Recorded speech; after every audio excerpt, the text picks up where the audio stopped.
Hey guys, in today's training, we are going to talk about lead management and follow-up. As you can see, I just sent you guys a chart with a bunch of checks and crosses, and you might not know what that means, but that's why I'm here to explain it.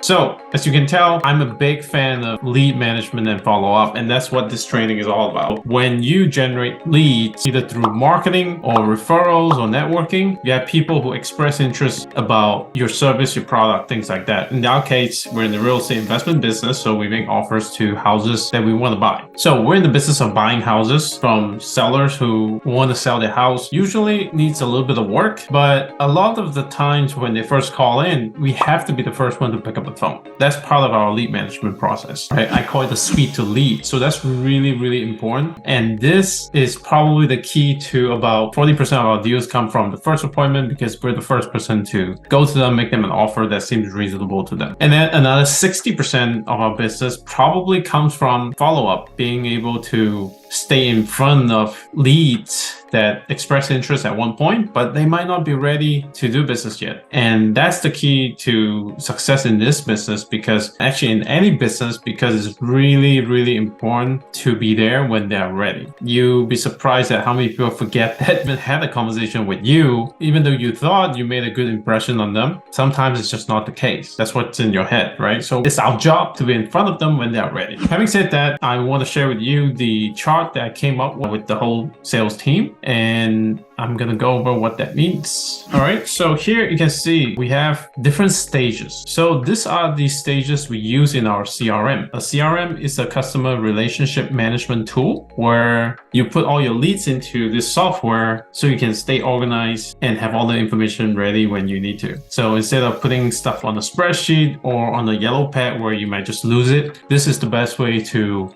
organize all your leads, right? So especially when we have tens of thousands of leads right now, it's just impossible for us to manage it without a CRM. So, but how do you use the CRM in the best, most effective way possible? It's by using stages. So we use a CRM called Follow Up Boss, and you can Google Follow Up Boss and you see what that is. The stages that we put in Follow Up Boss in our CRM are hot nurture, warm nurture, retail, cold, dead. There's other stages in there for our own purposes, but these are the main ones. And I'm gonna go over how we're gonna categorize them based on 3 different factors: price, motivation, timeline. But you can apply this to any business, right? So you can apply this to if you're working with a buyer. You can also apply it to when you're working with a lender, right? So the system doesn't change. It's just the price, motivation, timeline, what that means might change. I'll go over some examples as well.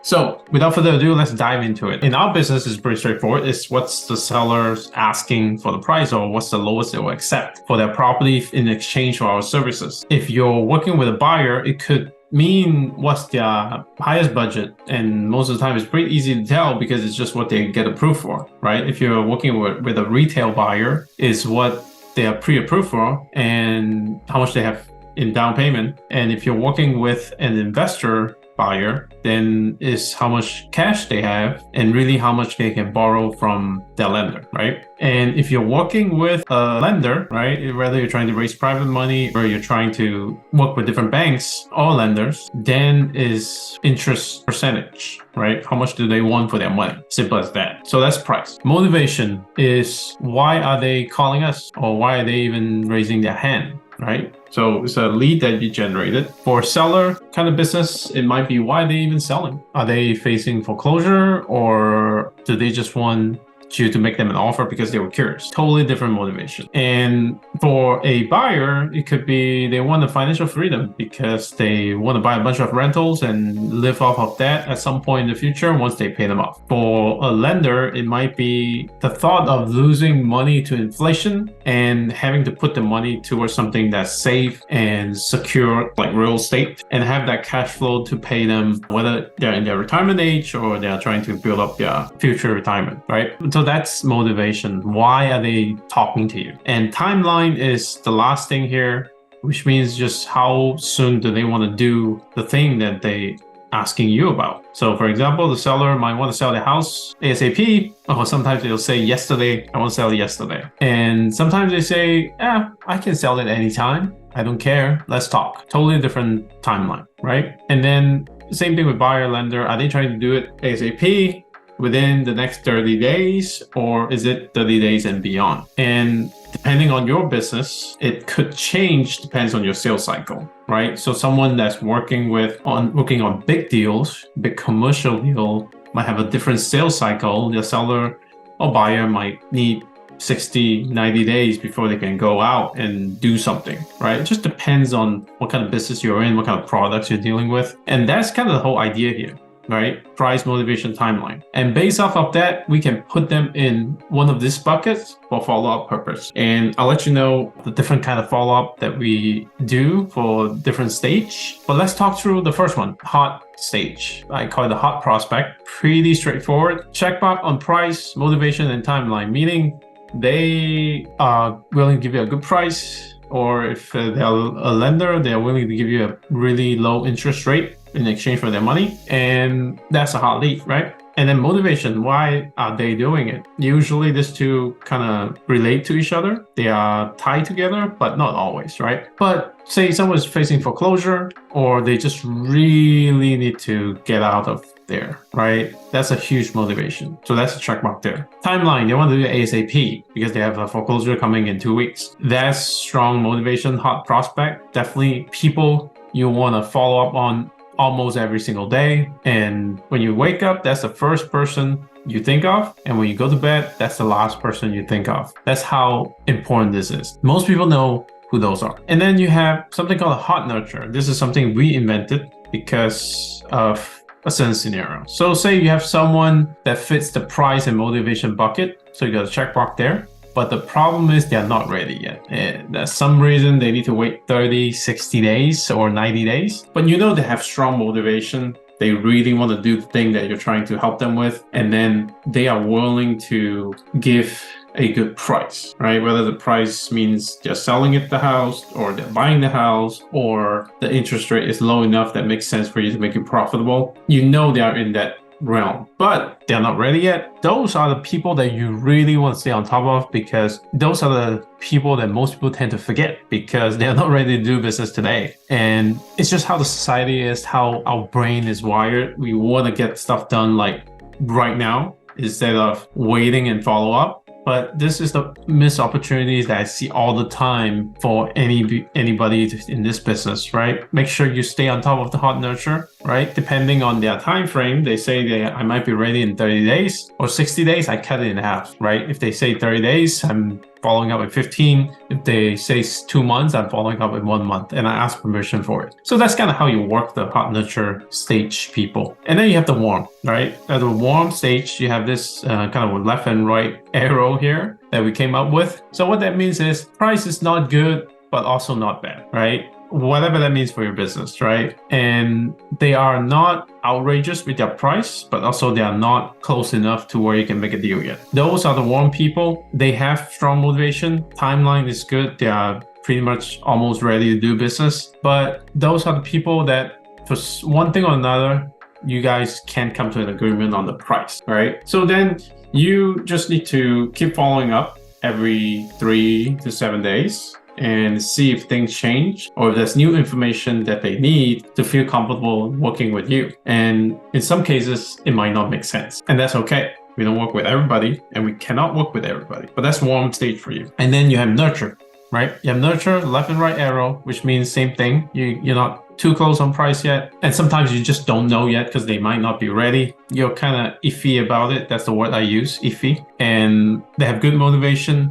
They're not ready yet. So the only difference between warm and nurture is that the nurture people are not ready yet. Everything else is the same, okay? These are the people you want to stay on top of every single month, every 30 days to see when they are ready, right? I would definitely emphasize the hot nurture just to clarify the difference. I would emphasize the hot nurture a lot more. So I will follow up with the hot nurture a lot more than I will follow up with the nurture. But you don't want to forget about the nurture because sometimes things change and they might come back and become a hot lead afterward. So make sure you have a follow-up campaigns, whether it's texting, calling, emailing with these people. And then you have the last three buckets. Retail, meaning the price is no good or they want too much interest for their money if you're looking for a lender. But then they do have good motivation.